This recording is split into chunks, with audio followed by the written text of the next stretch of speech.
ഹൈബീഡന്റെ പോലെയല്ല. ഹൈബീഡൻ അന്ന് വഞ്ചി സ്ക്വയറിൽ പറഞ്ഞിട്ടുണ്ടായിരുന്നു, എൻ്റെ അപ്പൻ ജോർജ് ഈഡൻ ആണെങ്കിൽ നിങ്ങൾക്ക് വേണ്ടി ഞാൻ സംസാരിക്കുമെന്ന്. ഇപ്പോൾ ഞങ്ങൾക്ക് മനസ്സിലായി അദ്ദേഹത്തിന് അങ്ങനെ ഒരു അപ്പനുണ്ടോ എന്നുള്ളത് തന്നെ മുനമ്പൻ ജനതയ്ക്ക് പറയാൻ കഴിയുന്നില്ല. കാരണം ഞങ്ങൾക്ക് അത്രയ്ക്ക് ഹൃദയവേദനയുണ്ട്. ഞങ്ങൾ എല്ലാവരും കൂടി ജയിപ്പിച്ചു വിട്ട ഒരു വ്യക്തിയാണ് ഹൈബി എന്ന് പറയുന്ന വ്യക്തി.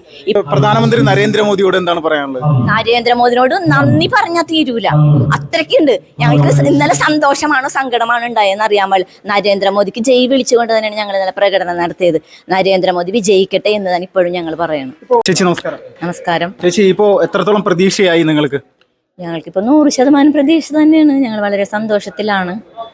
കാരണം ഇത് ഞങ്ങൾ ജയിപ്പിച്ചു വിട്ട MP ഞങ്ങൾക്ക് എതിര് നിന്നപ്പോഴും ഞങ്ങളറിയാത്ത, ഞങ്ങൾ തിരിഞ്ഞു നോക്കാത്ത ഒരു രാഷ്ട്രീയ പാർട്ടി തന്നെ മുന്നോട്ട് വന്നിട്ട് ഞങ്ങൾക്ക് എല്ലാവിധ സപ്പോർട്ടുകളും ഇതിൻ്റെ സമരത്തിൻ്റെ തുടക്കത്തിലെ എല്ലാവിധ സപ്പോർട്ടുകളും ഞങ്ങൾക്ക് തന്ന് ഞങ്ങളെ ചേർത്ത് പിടിച്ച വ്യക്തികളാണ് BJP-ക്കാരും. അതുപോലെ തന്നെ ആ വാക്ക് പാലിച്ചുകൊണ്ട് തന്നെ സുരേഷ് ഗോപി ഞങ്ങൾക്ക് വേണ്ടി സംസാരിക്കുകയും ബില്ല് പാസ്സാക്കുകയും ചെയ്തു. അപ്പം ഞങ്ങൾക്ക് എന്തെന്നില്ലാത്ത സന്തോഷമായിരുന്നു. ആ രാത്രി തന്നെ ഞങ്ങൾ ആ സന്തോഷം പ്രകടിപ്പിച്ച് ഞങ്ങൾ പ്രകടനം നടത്തി, മുദ്രാവാക്യം വിളിച്ച്, മോദിജിക്ക് വരെ ഞങ്ങൾ ജയ് വിളിച്ച്. അതാണ് മുനമ്പൻ ജനത ഒരു കാര്യം തുടക്കത്തിലേ പറഞ്ഞിട്ടുണ്ടായിരുന്നു, ഞങ്ങളെ ആര് ചേർത്ത് പിടിക്കുന്നോ അവരെയും മുനമ്പൻ ജനത ചേർത്ത് പിടിക്കും, ഞങ്ങളെ ആര് തഴയുന്നോ അവരെയും ഞങ്ങൾ തഴയുമെന്ന്. ആ വാക്ക് പാലിച്ചുകൊണ്ട് തന്നെയാണ് ഇന്നലെ ആ പാതിരാത്രിയിൽ തന്നെ ഞങ്ങൾ പ്രകടനം നടത്തിയതും. അതുപോലെ തന്നെ തുടർന്നും മുനമ്പൻ ജനത വാക്ക് പാലിച്ചിരിക്കും.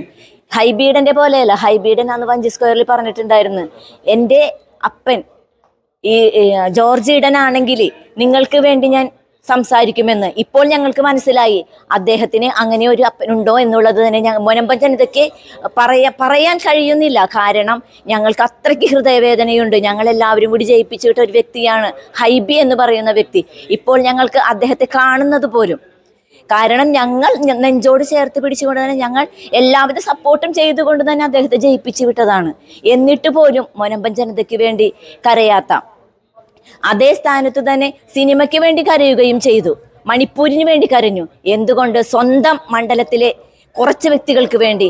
അത് അവരുടെ കാലിൻ്റെ അടിയിൽ ഭൂമിയാണ് പോകുന്നത്, വേറെ ഒന്നുമല്ല നഷ്ടമാകുന്നത്. ഞങ്ങൾ കാശ് കൊടുത്ത് വാങ്ങിച്ച ഭൂമിയാണ്, ആരും ഔദാര്യം തന്നതല്ല ഞങ്ങൾക്ക്. അത് നഷ്ടമാകുന്ന സാഹചര്യത്തിൽ MP എന്തുകൊണ്ട് ഞങ്ങളുടെ ഒപ്പം നിന്നില്ല? അതാണ് ഞങ്ങളുടെ ചോദ്യം. ഇപ്പോൾ ഈ ഹൈബീഡൻ പരസ്യമായിട്ട് പറഞ്ഞതാണോ ഇങ്ങനെ ഈ തൻ്റെ അച്ഛൻ്റെ പേര് ഇതാണെന്നുണ്ടെങ്കിൽ? വഞ്ചി സ്ക്വയറിലെ സമരത്തിന് അദ്ദേഹം അവിടെ നിന്ന് സ്റ്റേജിൽ നിന്ന് പ്രസംഗിച്ചതാണ്, എൻ്റെ അപ്പൻ ഈഡൻ ആണെന്നുണ്ടെങ്കിൽ ഞാൻ നിങ്ങൾക്കൊപ്പം നിൽക്കും, എൻ്റെ ഭാര്യ വക്കീലാണ്, ഞാൻ എല്ലാം പഠിച്ചുകൊണ്ട് തന്നെ നിങ്ങളോടൊപ്പം നിൽക്കുന്നു. അദ്ദേഹത്തിന് ഒരു കുന്തവും അറിയാൻ പാടില്ല. MP അല്ല, ഭാര്യ വക്കീലായിട്ട് പോലും എനിക്ക് തോന്നുന്നു ഭാര്യ പോലും പഠിച്ചിട്ടില്ല. ഭാര്യ അദ്ദേഹത്തോടൊരു കാര്യം പറഞ്ഞു കൊടുത്തിട്ടില്ല. അദ്ദേഹം വഖഫ് എന്താണെന്ന് പോലും പഠിച്ചിട്ടില്ല. ഞങ്ങളുടെ കുഞ്ഞുങ്ങൾക്ക് പോലും അറിയാം വഖഫ് എന്നാൽ എന്താണെന്ന്.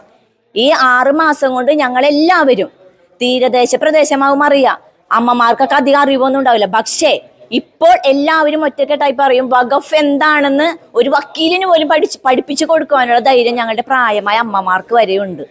അത്രക്ക് ശക്തി ആർജിച്ചു മുനമ്പൻ ജനത. ഇപ്പോൾ ഇന്നലെ അദ്ദേഹം പാർലമെന്റിൽ വലിയ തരത്തിലാണ് എതിർത്തുകൊണ്ട് സംസാരിച്ചത്. ഈ പറയുന്ന എറണാകുളത്തെ നിങ്ങളുടെ MP ഹൈബീഡൻ, അദ്ദേഹത്തിന്റെ ഈ ഒരു മനംമാറ്റം അത് എത്രത്തോളം വേദന ഉണ്ടാക്കി മുനമ്പൻ ജനതയ്ക്ക്? അതാണ് ഞാൻ പറഞ്ഞത്, ഞങ്ങൾ തീരാത്ത ഒരു വേദനയാണ്. ഞങ്ങൾ ജയിപ്പിച്ച് വിട്ട വ്യക്തിയല്ലേ അദ്ദേഹം. അദ്ദേഹത്തിന് ഈ സ്റ്റേജിൽ നിന്ന്, ഞങ്ങളുടെ പള്ളിയിൽ നിന്ന് വന്നിട്ടാണ് ഇലക്ഷൻ പ്രചരണത്തിന് വന്നപ്പോൾ പറഞ്ഞത്, ഞാൻ നിങ്ങളോടൊപ്പമുണ്ട്. എൻ്റെ ഞരമ്പിലോടുന്ന രക്തം എന്ന് നിലയ്ക്കുന്നുവോ, എൻ്റെ ഹൃദയത്തിൻ്റെ ഇടിപ്പ് എന്ന് നിൽക്കുന്നുവോ, അതുവരെയും നിങ്ങളോടൊപ്പം ഞാനുണ്ടായിരിക്കും. അപ്പോഴും ഞങ്ങളുടെ പ്രശ്നമുണ്ട്, ഞങ്ങൾ ഈ നിരാഹാര സമരം തുടങ്ങിയിട്ടില്ല എന്ന് മാത്രമേ ഉള്ളൂ. അപ്പോഴും ഞങ്ങൾ കൂട്ടുപിടിച്ചത് നമ്മുടെ ഗവൺമെന്റിനെയും ഞങ്ങളുടെ MLA-യുമാണ്. MLA-യുടെ പുറകെ ഞങ്ങളുടെ ഭൂസംരക്ഷണ സമിതിക്കാർ ഒരുപാട് നാൾ അദ്ദേഹത്തിന് പൈസ കൊടുത്തുകൊണ്ട് തന്നെ, അതുപോലെ തന്നെ അദ്ദേഹത്തിന്റെ പുറകെ വാല് പിടിച്ചുകൊണ്ട് തന്നെയാണ് ഞങ്ങളുടെ ഭൂസംരക്ഷണ സമിതിക്കാർ നടന്നിരുന്നത്. എന്നിട്ട് പോലും 2.5 വർഷം ഞങ്ങളെ ചേർത്ത് പിടിക്കുന്നു എന്ന് പറഞ്ഞ ഉണ്ണികൃഷ്ണൻ MLA ഞങ്ങളെ ചേർത്ത് പിടിക്കാതെ ഞങ്ങളെ പിന്തള്ളുകയായിരുന്നു. എന്നിട്ട് ഞങ്ങൾക്കിവിടെ അടുത്തൊരു പാലമുണ്ട്, ആ പാലത്തിന്റെ പണി പൂർത്തീകരിച്ചിട്ടില്ല.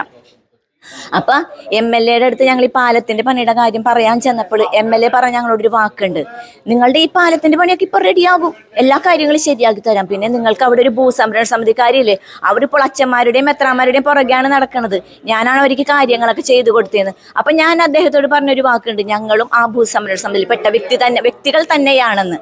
അപ്പോൾ അദ്ദേഹത്തിന്റെ വായടുകയും ചെയ്തു.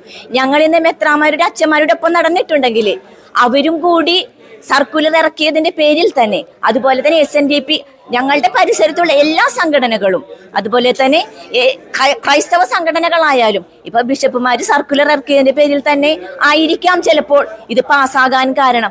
അല്ലെങ്കിലും BJP-ക്കാർ ആദ്യം മുതൽ ഇവിടെ വന്നപ്പോൾ പറഞ്ഞിട്ടുണ്ട്, ഞങ്ങൾ ഉണ്ടെങ്കിൽ, ഞങ്ങളുടെ മോദിജി ഉണ്ടെങ്കിൽ മുനമ്പകാരെ രക്ഷിക്കാനാകുമെന്ന്.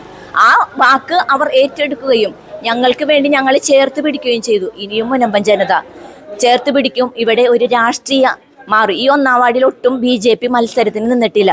ഇവിടെ മത്സരത്തിന് നിൽക്കുകയും ഞാൻ ഉറപ്പ് പറയുന്നു ആ വ്യക്തി ജയിക്കുകയും ചെയ്തു, വൻ ഭൂരിപക്ഷത്തോടെ തന്നെ ജയിക്കും. ഇവിടെ ഇപ്പോ ഈ സുരേഷ് ഗോപി വലിയ സപ്പോർട്ടായിട്ട് ആദ്യമേ തുടങ്ങി വന്നിട്ടുണ്ടായിരുന്നല്ലോ. സുരേഷ് ഗോപി ഒരു മാതാവിന്റെ രൂപം ഇവിടെ തന്നിട്ടുണ്ടായിരുന്നു. അത് മുന്നിൽ വെച്ചിട്ടായിരുന്നു നിങ്ങൾ ഇത്രയും നാൾ മുന്നോട്ട് പോയത്. അദ്ദേഹം ഞങ്ങൾക്ക് കൊരട്ടിമുത്തിയുടെ ഒരു രൂപം വന്ന് തന്നെ തന്നതാണ്. ഞങ്ങളെ അതിൽ ദിവസേന മാല ചാർത്തുകയും ആ മാതാവിനോട് ഞങ്ങളുടെ വിഷമങ്ങളെല്ലാം പറഞ്ഞു തരികയും, അതുപോലെ തന്നെ ഞങ്ങളുടെ വേളാങ്കണ്ണി മാതാവിന്റെ നാമധേയത്തിലുള്ളതാണ് ഞങ്ങളുടെ പള്ളി. ആ പള്ളി മുറ്റത്താണ് ഞങ്ങൾ സമരം നടത്തുന്നത്. ഇപ്പൊ നിങ്ങൾ ക്രൈസ്തവരെ വലിയ തരത്തിൽ തെറ്റിദ്ധരിപ്പിക്കാൻ ഈ പറയുന്ന UDF LDF നിരന്തരമായിട്ട് BJP-യുടെ പേരിൽ അങ്ങനെ ഒരു ശ്രമം നടത്തിയിട്ടുണ്ടായിരുന്നു. അവരെപ്പോഴും പറയുന്നത് എന്താണെന്ന് വെച്ചിട്ടുണ്ടെങ്കിൽ ഇവിടെ എല്ലാ മതങ്ങളുമുണ്ട്, ഈ ഇതില് എല്ലാ മതങ്ങളും പെട്ടതാണ് ഈ വഖഫ് ഭൂമിയിൽ. പക്ഷെ അവര് ആദ്യമേ തുടങ്ങി പറയുന്നത് ക്രിസ്ത്യൻ മുസ്ലിം സംഘടന ഉണ്ടാക്കുവാൻ വേണ്ടിയാണ്. പക്ഷെ അതൊരു തരത്തിലും ശരിയല്ല. ഞങ്ങളെ എല്ലാവരും ഒരുമിച്ച് സഹകരിച്ച് പോകുന്ന ഒരു കൂട്ടായ ഒരു പ്രദേശമാണിത്. അപ്പോൾ അവരങ്ങനെ പറയുന്നതിൽ അർത്ഥമില്ലല്ലോ. ഇനി രണ്ടാമത് ഹൈബിയുടെ അടക്കമുള്ള ആളുകൾ നിങ്ങളുടെ മുന്നിൽ വോട്ട് ചോദിക്കാൻ വന്നു കഴിഞ്ഞാൽ ഏത് തരത്തിലായിരിക്കും? ഞങ്ങൾക്ക് അർപ്പിച്ചു തുപ്പും, അല്ലാന്നുണ്ടെങ്കിൽ ഞങ്ങൾ ചൂലും കെട്ടെടുത്ത് അവരെ ആട്ടിപ്പയക്കും. ഈ സമരപ്പന്തലിലേക്ക് ഇനി കോൺഗ്രസിന്റെ വ്യക്തികളോ മാർക്സിന്റെ വ്യക്തികളോ വന്നിട്ടുണ്ടെങ്കിൽ ഞങ്ങൾ അതേ ചെയ്യുള്ളൂ. ഞങ്ങൾക്ക് അത്രയ്ക്ക് വേദനയോടുകൂടെ തന്നെയാണ് ഞങ്ങൾ ഈ വാക്കുകൾ പറയുന്നത്. നിങ്ങൾക്ക് വല്ലാത്തൊരു ഭയപ്പാടുണ്ടായിരുന്നു ആദ്യത്തെ സമയത്ത്? ഭയപ്പാടുണ്ടായിരുന്നു. ഞങ്ങൾ ഇവിടെ നിന്ന് ഇറങ്ങി പോകേണ്ടി വരുമോ എന്ന്. ഞങ്ങൾ ഇറങ്ങി പോകില്ല എന്ന് പറഞ്ഞാലും ഉള്ളിന്റെ ഉള്ളിൽ ഞങ്ങൾക്ക് അങ്ങനെ ഒരു ഭയമുണ്ടായിരുന്നു. അതുപോലെ തന്നെ ഞങ്ങളുടെ കുഞ്ഞുങ്ങൾക്ക് പഠിക്കാനൊക്കെ വലിയ രീതിയിൽ ബിരുദത്തിനൊക്കെ പഠിക്കാനായിട്ട് ഞങ്ങളുടെ അടുത്ത് പൈസ ഇല്ല. വിവാഹപ്രായമായ പെൺമക്കളെ കെട്ടിച്ചു വിടാനും പൈസ ഇല്ല. കാരണം മത്സ്യത്തൊഴിലാളികളാണ് ഭൂരിപക്ഷം പേരും. അപ്പൊ അതിനെന്ത് വേണം? ഞങ്ങളുടെ ആധാരം കൊണ്ട് ബാങ്കിൽ പണയം വെക്കണം, എങ്കിൽ മാത്രമേ ഞങ്ങൾക്ക് സാധിക്കുള്ളായിരുന്നു. അപ്പൊ ഞങ്ങളുടെ അതൊക്കെ അടച്ചുപൂട്ടി വെച്ചേക്കണമായിരുന്നില്ലേ. അപ്പൊ ഞങ്ങൾക്ക് അത് തുറന്നു കിട്ടുമോ എന്നൊരു ഭയം ഞങ്ങളുടെ ഉള്ളിലുണ്ടായിരുന്നു. ഇപ്പൊ ആ ഭയങ്ങളൊക്കെ മാറി ഇന്നിപ്പോ രാജ്യസഭയിൽ എന്തായാലും പാസ്സാകുമെന്ന് തന്നെയാണ് ഞങ്ങളുടെ ഉറച്ചായ വിശ്വാസം. അത് പാസ്സായി കഴിഞ്ഞിട്ടുണ്ടെങ്കിൽ ഞങ്ങൾക്ക് എല്ലാ നടപടികളും ഉടനടി നമ്മുടെ ഗവൺമെന്റ് ചെയ്തു തരുമെന്ന് ഞങ്ങൾ വിശ്വസിക്കുന്നു. ചെയ്തു തരണം, തന്നേ പറ്റുള്ളൂ ഞങ്ങൾക്ക്. അവസാനമായിട്ട് പ്രധാനമന്ത്രി നരേന്ദ്രമോദിയോട് എന്താണ് പറയാനുള്ളത്? നരേന്ദ്രമോദിനോട് നന്ദി പറഞ്ഞാൽ തീരൂല, അത്രയ്ക്കുണ്ട്. ഞങ്ങൾക്ക് ഇന്നലെ സന്തോഷമാണോ സങ്കടമാണോ ഉണ്ടായെന്ന് അറിയാൻ പാടില്ല. നരേന്ദ്രമോദിക്ക് ജയ് വിളിച്ചുകൊണ്ട് തന്നെയാണ് ഞങ്ങൾ ഇന്നലെ പ്രകടനം നടത്തിയത്. നരേന്ദ്രമോദി വിജയിക്കട്ടെ എന്ന് തന്നെ ഇപ്പോഴും ഞങ്ങൾ പറയണം.